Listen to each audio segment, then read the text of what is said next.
What is going on, guys, and welcome back to another video here. So I'm going to be going over the main tools that I use when it comes to managing any of the spots that I hunt. And so I had a subscriber actually in the previous video, thank you for watching, by the way, and he asked me, he said, can you go over a list of what you use to do your deer work, to do your food plots?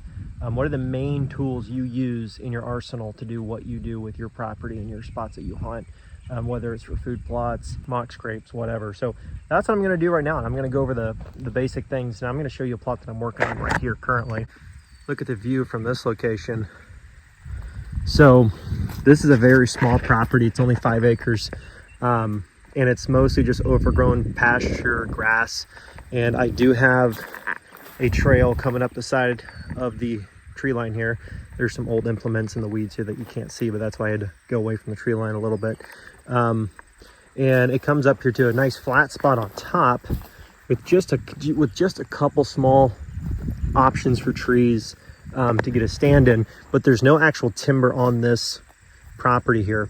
And so what I did here is I mowed out all the weeds, all the brush, all that stuff, probably 4 weeks ago now, and planted corn and soybeans. Now, doesn't look like there's a whole lot of soybean growing. It looks like for the most part, any of the soybeans that were in here did get eaten out by the deer and groundhogs, rabbits, etc., which is fine. I kind of figured that might happen, but I also really just wanted the corn to get established and then have something for them to browse on in the meantime. But I was hoping that the plot would be big enough with enough area with beans and corn that maybe they would not totally devastate the beans, but it is what it is. It'll still be a great late season location, which is really the only time I think this property will really be optimal for hunting, is because there is no timber. There's very little bedding.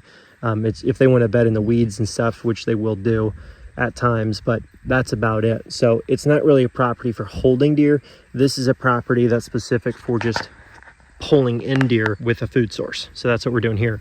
And this food plot's about 3/4 of an acre. It's a pretty big plot for what I would normally plant. But I wanted to do that because as soon as all the neighbors' corn and beans and all their stuff comes down, this will get hammered when it's the only standing food come, late November, December, January, in that time frame. And I wanted to have the best food and have plenty, so that way if we do have to use this location for hunting, it will have adequate food to hold the deer in here until we can potentially get a shot on a deer that we'd be happy to take. So yeah, so this is 1 month growth of corn, and you can see there are a couple patches.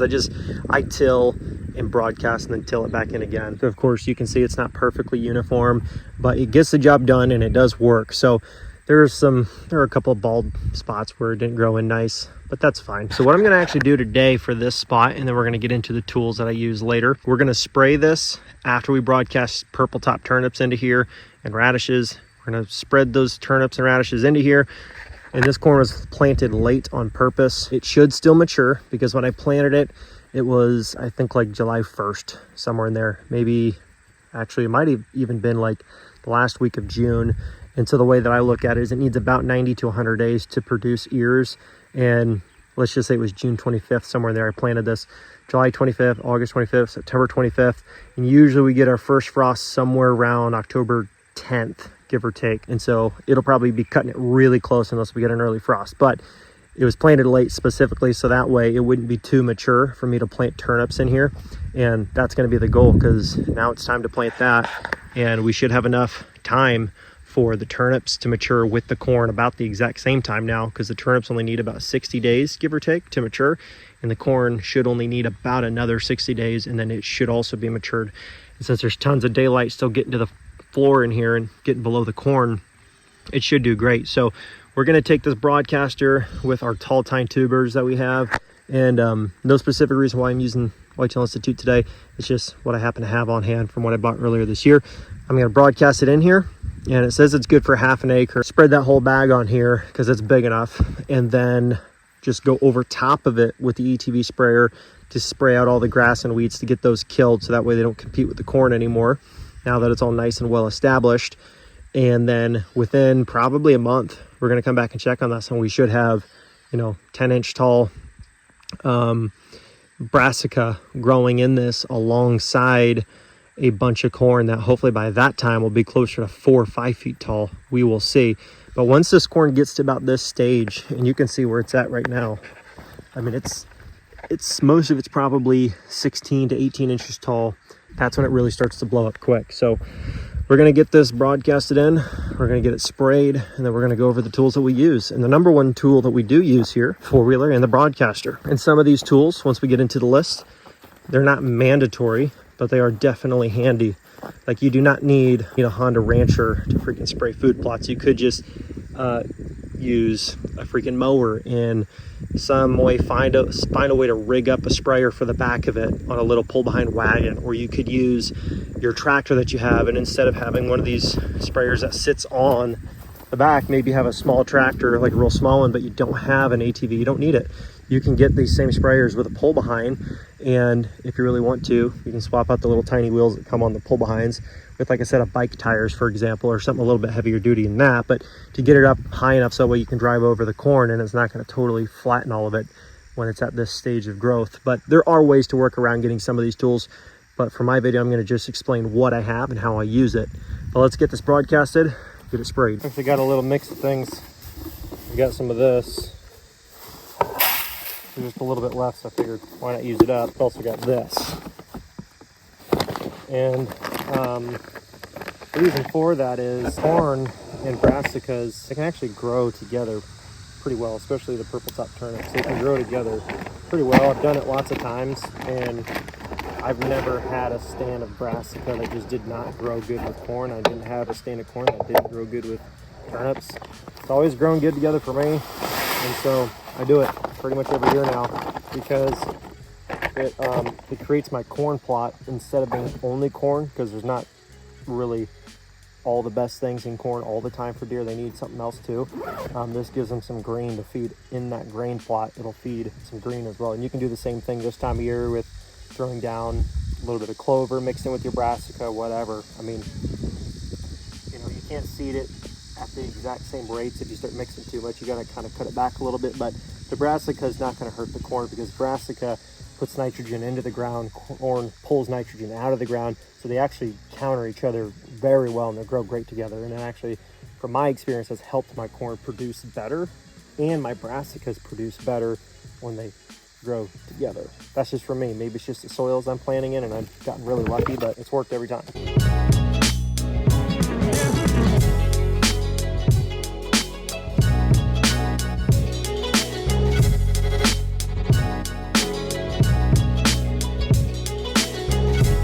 And hopefully you were able to see at least some of that. So I just went back and forth, paralleling it this way, went back and forth at an angle all the way front to back, and then came back at an angle like this just to try to get good coverage. I actually still have a little bit of seed left over, but I'm not going to broadcast it down, even though I probably could, just because I think I got it covered good enough. And you'd rather go light on the seed with turnips and brassicas than heavy, because if you go too heavy, the ones that you did plant, they won't even produce. So I'd rather have fewer bulbs to get bigger than too many small ones. Well, I'm gonna spray this food plot. I always mask up, but for me, I'm wearing gloves and I'm wearing a mask, and I'm making sure I go with the wind in my face so it don't blow up my backside when I'm spraying. Get back to you guys when I'm done. Well, we got the whole thing sprayed, and you do have to sacrifice some of your corn. I'm not gonna touch any of it with my hands, but you can see you do have to run some of it over, obviously, to treat the weeds. But it's a sacrifice you kind of have to make. It's either you smash 15-20% of it to spray it, or you'll lose about 50-60% of the yield because there's too many weeds over the next 3-4 weeks of the growth cycle, and it takes away all of the good progress the corn's made. It'll pretty much eliminate it and choke it all out and turn it yellow, be deprived of water, nutrients, because there's too much competition.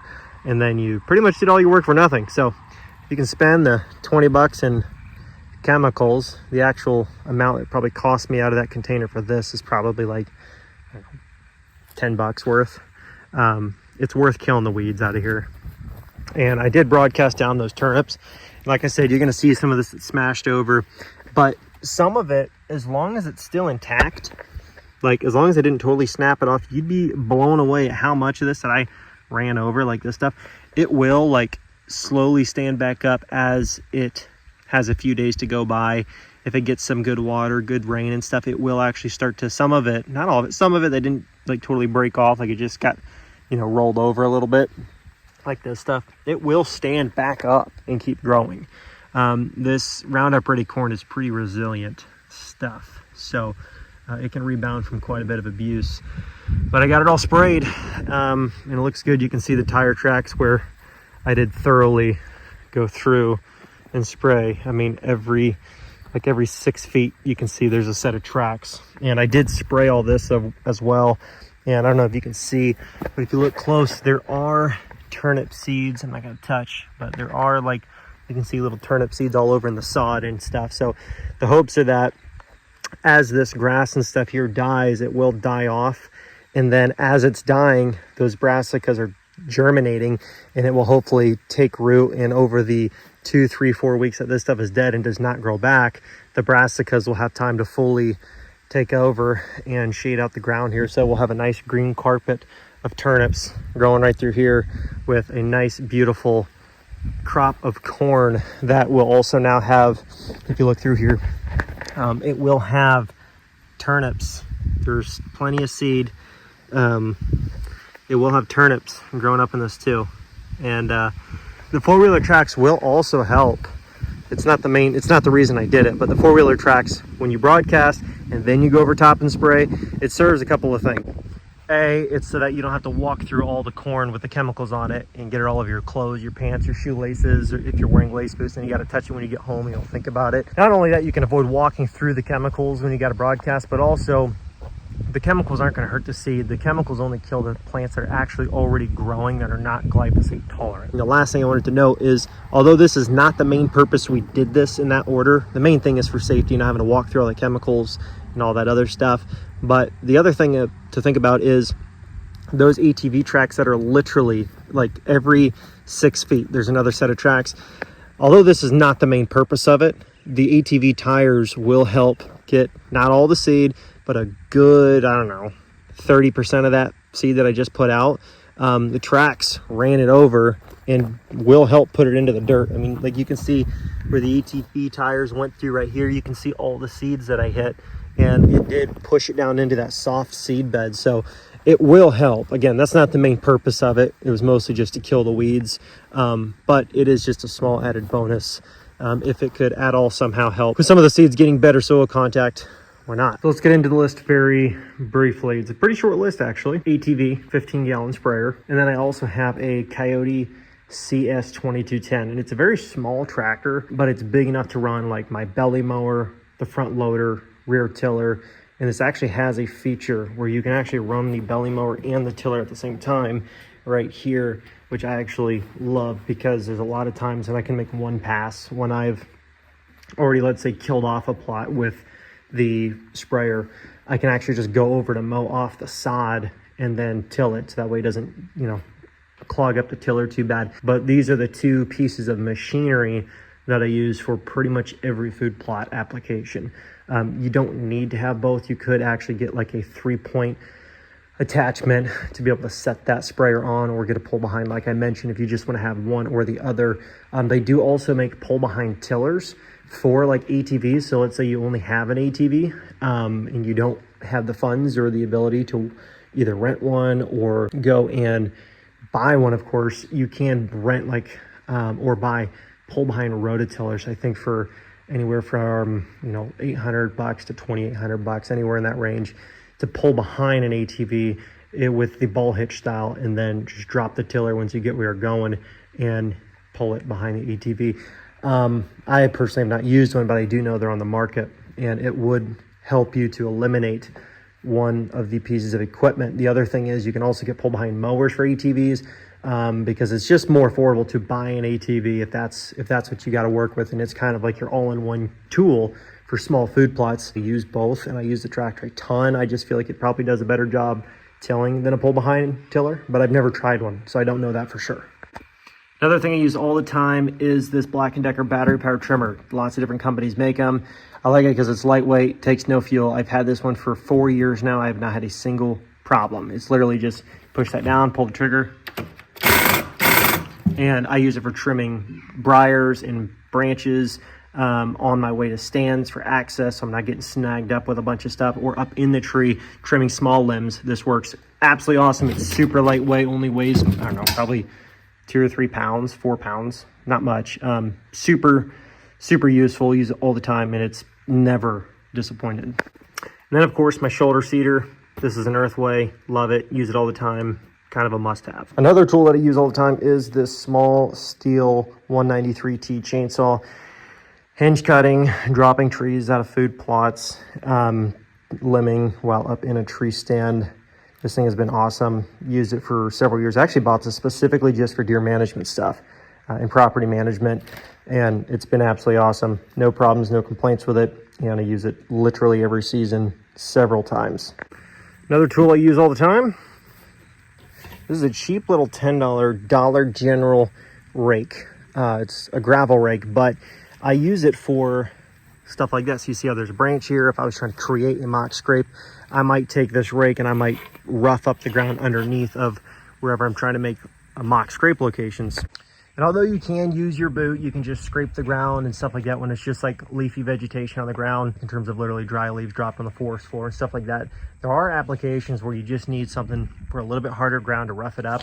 And again, you can use a lot of different tools. You can use a shovel, you can use a hoe, you can use all sorts of things. I just find that this does the best job at replicating what an actual mock scrape looks like when a buck's tore it up. And so that's just the route that I choose to go. And for 10 bucks, I mean, that's all I use it for. So I'm not worried about, you know, spending $40 on a gravel rake. All I use it for is mock scrapes. And this one, since it's a cheap one, there are exceptions to where cheap stuff can be better when it's for certain applications. This is super lightweight. Trust me, I use it all the time. Kind of one of those must-have type things. Here's the tiller for the back of my tractor. It's a reverse tine 4-foot Land Pride, and my tractor, like I said, it's a 22 horse, and this is towards the lower end of the spectrum in terms of you know, size of tillers you can get for those tractors. Probably one of the smallest tillers I think you can get for tractors in general, but this is the biggest also that my tractor can handle. So use it all the time. All my food plots you see that are planted and tilled and all that stuff, I use this tiller for all of them. The only downside I would say to the reverse tine, it's good. I like it for my tractor because it's a smaller, lightweight tractor. I like that it's a reverse tine, so it's kind of like pulling against the tractor as I'm tilling. It helps it a lot because I grew up using a forward tine with my dad's tractor, and we use that all the time because we're back in the woods on root structures and all that stuff, and a forward tine is less likely to actually like pull roots and like pull them under the tiller. It's more likely to just like bounce off and keep going, versus this is pulling against the tractor going forward, so it's much more likely to like scoop up rocks, scoop up roots and branches and stuff like that, and actually like jam them up in the tiller. So that'd be my only complaint about a reverse tine if you are looking at them. For my type of application, a forward tine would have probably made more sense. The only downside to that, with my tractor being so small and only weighing about 2,400 pounds with the loader on, it just weighs so little that, you know, a forward tine might just kind of like, especially on kind of firm ground like what we have here, it could just like push the tractor forward instead of actually get a good cultivation. So for my application, I almost kind of have to use a reverse tine to get any kind of good cultivation. In the same sense, for what my application is with food plots and back in the timber and stuff, it'd probably make more sense to have a forward tine if I had a little bit bigger machine that could handle that without, you know, literally pushing the tractor forward. But for the most part, those are the tools, for the guy that was asking, those are the tools that I use pretty much all the time. This for making mock scrapes, my tiller for food plots, my sprayer for killing weeds and prepping seed beds for food plots, the tractor for mowing, using the loader to dig small water holes. I've got a couple water holes in my property. It does that. It's the smallest Coyote tractor they had, I'm pretty sure, and that's what I could afford at the time, and I'm glad I have it, because although it's a small tractor and it does a job for me, and I do a couple acres worth of food plots every year, you know. So if you're doing like sub 3 acres of food plots a year, a tractor like that, if you're breaking up that work between several different locations, it does a job pretty good. I mean, that big food plot I showed you today, it's probably 1/2 to 3/4 of an acre, somewhere in that range. And it took me about 5 hours to mow down, you know, 5-foot tall brush and grass and till it, and then till it a second time, and then broadcast the corn, then till it a third time to mix the seed into the dirt. So it gets the job done. I mean, it beats trying to do it with a hand tiller. And for what I do, it works great. But that's pretty much it. So ATV, tractor, sprayer tank for the back of either a tractor or the ATV. Like I said, with those ATVs, you can get pull behind implements, but I was kind of adding up all the implements that I use, and I'm thinking, well, I'd almost rather still just spend a little bit more money and get the tractor. And I got a new tractor at the time because I figured I'm going to put a ton of hours on it and I'd like it to have warranty. But that's also not necessary. You can get older tractors, 2-wheel drive, if you think you can use 2-wheel drive for your terrain, or older small 4-wheel drive tractors, and you can get one and do this type of stuff that I do. If you've seen my past videos, I've planted a lot of corn, a lot of beans, all that stuff with that little tiny Coyote tractor. It works great. Tractor, ATV, sprayer. I use a loader for water holes, belly mower for managing clover and cutting brush down before I till, tiller for the food plots, rake here for mock scrapes and stuff and raking trails to stands, chainsaws for hinge cutting, creating bedding areas, clearing out food plots, and then my trimmer for accessing, you know, and cutting briars and branches down that are along my access trails. And I also use that trimmer for walking down access trails, and anywhere I see a potential licking branch, like if I had an access trail and I had branches hanging right there that are like 4.5 feet, 5 feet off the ground, like perfect for a mock scrape, I will actually cut those off because I do not want bucks getting in any type of habit of making mock scrapes on my access trail. Sometimes guys will leave them on there and they'll walk in like, oh cool, look, there's a scrape right on the trail. And although that's fine in some applications, if, you know, you're just kind of walking through there once in a while and it's not your main access, but if it's your main access, you have to get in and out of the property, and you've got bucks making scrapes all over that trail on your way in and out, you might not spook them on your way in and out, although there's a good chance you do. At some point you'll get unlucky, but there is a great chance that buck's going to come back to check that scrape when you're not there, and he's going to get your boot scent, and eventually you're going to kind of booger him up. So something to think about, but I use that trimmer for that stuff all the time, and does great. Anyways, guys, thanks for watching. Hopefully you enjoyed it. Hopefully that was the answer you were looking for to the guy that asked about what equipment I use to do all my food plots and property management. And if you guys could, give me a thumbs up, subscribe if you haven't. I'll catch you in the next one.